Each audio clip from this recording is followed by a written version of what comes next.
Good morning students. आज हम unit first का C part electrostatic potential and flux start करेंगे। इसमें सबसे पहले हम देखते हैं an important property of the electrostatic field. क्या है वो प्रॉपर्टी? यहाँ पे देखिए हमने एक इंटीग्रेशन का साइन दिखाया हुआ है, इलेक्ट्रिक फील्ड इंटेंसिटी का डॉट प्रोडक्ट लिया हुआ है विद डीएल। तो इसको हम कैसे पढ़ेंगे? Line integral. यहाँ पे डीएल लिखा हुआ है तो उसको हम लाइन और इंटीग्रेशन का साइन लगाया हुआ है तो लाइन इंटीग्रल बोलेंगे। अगर यहाँ पे डीएस लिखा होता तो हम सरफेस इंटीग्रल बोलते। तो क्या पढ़ेंगे इसको हम? Line integral of electric field intensity between any two points A and B depends upon the positions of these points A and B and is independent of the path followed between the points A and B। यहाँ figure में देखिए हमने यहाँ पे origin पे plus Q charge दिखाया हुआ है और प्लस क्यू चार्ज की जो है यहाँ पे इसके आसपास क्या होगी? इलेक्ट्रिक फील्ड एग्जिस्ट कर रही होगी। तो उस फील्ड के अंदर हमने यहाँ पे दो पॉइंट्स लिए ए और बी, और ए और बी से इस पाथ की शेप आप कैसे भी ले सकते हैं। इस पाथ से हम किसी टेस्ट चार्ज क्यू नॉट को यहां से ए पॉइंट से बी पॉइंट पर ले गए। तो अब इस पाथ पे जब हम इसका इलेक्ट्रिक फील्ड इंटेंसिटी का लाइन इंटीग्रल लेंगे बिटवीन दीज टू पॉइंट्स, तो वो इस पाथ के ऊपर डिपेंड नहीं करेगा कि उसकी शेप कैसी है, इसके ऊपर डिपेंड नहीं करेगा। इसके बजाय वो किस पे डिपेंड करेगा? इन दोनों पॉइंट्स की पोजीशन क्या है ओरिजिन से, उसके ऊपर डिपेंड करेगा। तो हमने यहां लिख दिया line integral of electric field intensity between any two points A and B is equal to same for all paths between A and B. तो ये जो इलेक्ट्रिक फील्ड इंटेंसिटी का जो लाइन इंटीग्रल है वो ए और बी के बीच में हम किसी भी पाथ से ले जाएं वो क्या रहेगा? सेम रहेगा। इसी को हम ऐसे भी लिख सकते हैं, work done between the points A and B upon में Q naught is equal to negative of line integral of electric field intensity is equal to Q upon में 4 pi epsilon naught into में 1 upon RB minus 1 upon RE। ये पूरा एक derivation है लेकिन ये आपको करना नहीं है, इसलिए आप सिंपली क्या करेंगे, इसको लर्न कर लेंगे डायरेक्ट। तो यहां से जो है ये हम ब्रैकेट को खोलेंगे तो ये हो जाएगा हमारे पास Q अपॉन में 4 pi epsilon not RB minus Q upon में 4 पाई एप्सिलॉन नॉट RE। ये जो है इसको हम कहेंगे potential at point B and इसको हम कहेंगे पोटेंशियल एट पॉइंट A, जिसको हमने लिख दिया VB और इसको हमने लिख दिया VE। तो WAB upon Q naught is equal to क्या है हमारे पास? VB minus VE। अब हम देखते हैं concept of potential difference.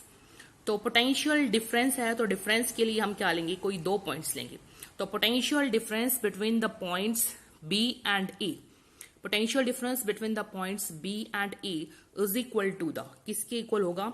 Amount of work done in moving unit positive charge from point A to B।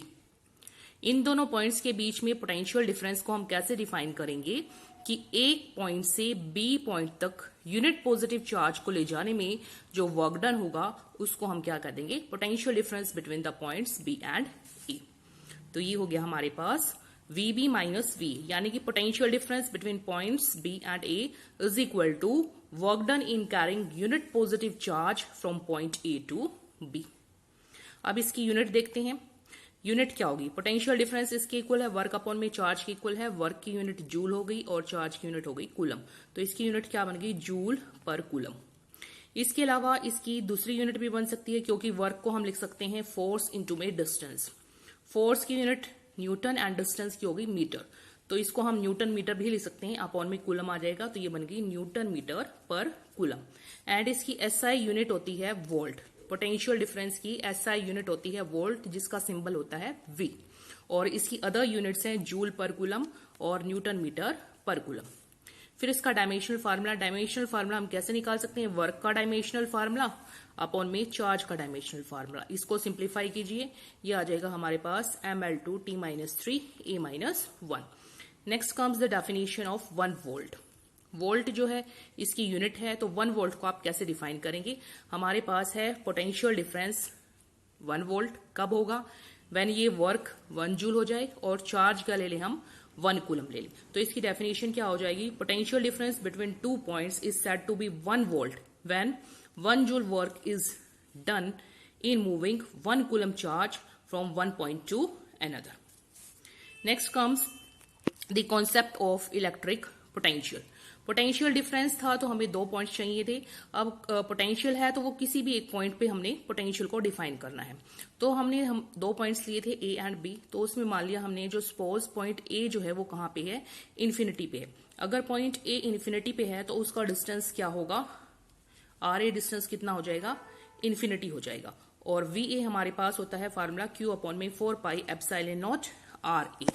तो आर ए की जगह हमने क्या पुट कर दिया, इन्फिनिटी पुट कर दिया। तो अपॉन में इन्फिनिटी आ रहा है तो इसकी वैल्यू क्या हो जाएगी, 0 हो जाएगी। तो वी ए क्या हो गया हमारे पास, 0 हो गया।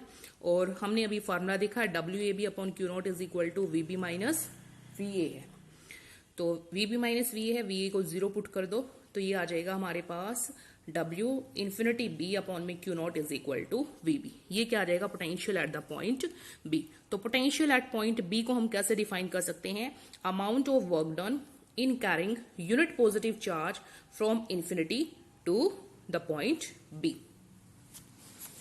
WAB अपॉन में Q नॉट, WAB अपॉन में Q नॉट क्या है, work done per unit charge. मतलब यूनिट चार्ज को इस पॉइंट से इस पॉइंट यहां पे ये क्या है, इन्फिनिटी है। तो amount of work done in carrying unit positive charge from infinity to the point B is called potential at the point B. इसकी यूनिट भी क्या होगी, जो पोटेंशियल डिफरेंस की यूनिट होती है वोल्ट, इसकी भी यूनिट क्या होगी, वोल्ट। और ये क्या है, स्केलर क्वांटिटी है। इसी तरह पोटेंशियल डिफरेंस भी क्या है, स्केलर क्वांटिटी है, क्योंकि पोटेंशियल डिफरेंस 2 पॉइंट्स के बीच के पोटेंशियल का डिफरेंस है। तो पोटेंशियल स्केलर क्वांटिटी है तो पोटेंशियल डिफरेंस भी क्या है, स्केलर क्वांटिटी है। नेक्स्ट हम देखते हैं electric forces are conservative in nature. Electric forces जो हैं वो कैसे होते हैं, कंजर्वेटिव होते हैं। कंजर्वेटिव फोर्सेस कौन से होते हैं, वो फोर्सेस जो पाथ के ऊपर डिपेंड नहीं करते, केवल डिपेंड करते हैं तो इनिशियल और फाइनल पोजीशन के ऊपर डिपेंड करते हैं। और work done by this forces क्या होता है, 0 होता है। तो यहां पर ये दिखाने के लिए कि इलेक्ट्रिक फोर्सेस जो है वो कंजर्वेटिव होते हैं, हम क्या शो करेंगे कि कोई यूनिट पॉजिटिव चार्ज को जब हम क्लोज पाथ पे मूव करवाते हैं तो वर्क डन क्या होगा, 0 होगा। तो यहां पे हमने क्या करना है, पहले यूनिट पॉजिटिव चार्ज को ए से बी पॉइंट पे ले जाना है और फिर बी से ए पॉइंट पे लेके आना है। तो जब हम यूनिट पॉजिटिव चार्ज को ए पॉइंट से बी पॉइंट पर ले जाएंगे तो हम लिखेंगे WAB upon Q naught is equal to negative of line integral of electric field intensity between this 2 points is equal to VB minus VA। यहीं से हमने स्टार्टिंग की थी, उस चीज को हमने यूज किया। अब यदि हम यूनिट पॉजिटिव चार्ज को बी पॉइंट से ए पॉइंट पे लेके आएंगे along this path L dash, तो उसको हम क्या लिखेंगे, बी से ए पे आ रहे हैं तो WBA अपॉन में Q naught is equal to negative, अब कहां से कहां जा रहे हैं, बी से ए पे जा रहे हैं, तो line integral of electric field intensity between points B and A is equal to, अब पहले क्या आएगा, VA आएगा। जैसे ऊपर वाले में VB पहले आ रहा था, अब यहाँ पे VA पहले आएगा, VA माइनस VB। अब हम क्या करें, इन दोनों को ऐड कर दें। दोनों को ऐड कर दें तो हमारे पास ये आ जाएगा WAB upon Q not plus WBA upon में Q नॉट, जिसको हम कह सकते हैं work done over this closed path. यहां से चले इस पाथ से होते हुए और वापस ए पर आ गए, ABA, तो ये क्लोज्ड पाथ पे वर्क डन हम निकाल रहे हैं। दोनों को ऐड करके, इन दोनों को ऐड करोगे आप, VB माइनस VB कैंसिल हो जाएगा, minus VA plus VA cancel हो जाएगा, तो कितना आ जाएगा, 0 आ जाएगा। तो आप देख सकते हैं कि यूनिट पॉजिटिव चार्ज को, ये हमने लिखा है W अपॉन में Q, तो इसको हम पढ़ेंगे यूनिट पॉजिटिव चार्ज को क्लोज पाथ पे, ABA लिखा है ना, तो क्लोज पाथ पे ले जाने में वर्क कितना हुआ, 0 हुआ। यही हमने कहा था कि electric forces are conservative in nature. ये शो करने के लिए हम क्या शो कर दें कि किसी यूनिट पॉजिटिव चार्ज को क्लोज्ड पाथ पर मूव कराने में वर्क कितना हो रहा है, 0 हो रहा है, वो हमने शो कर दिया। इट मीन्स इलेक्ट्रोस्टैटिक फोर्सेस जो हैं वो क्या है, कंजर्वेटिव इन नेचर है। और उसको हम लिख सकते हैं जैसे हमने यहां पे लिखा था, line integral of electric field intensity between 2 points A and B।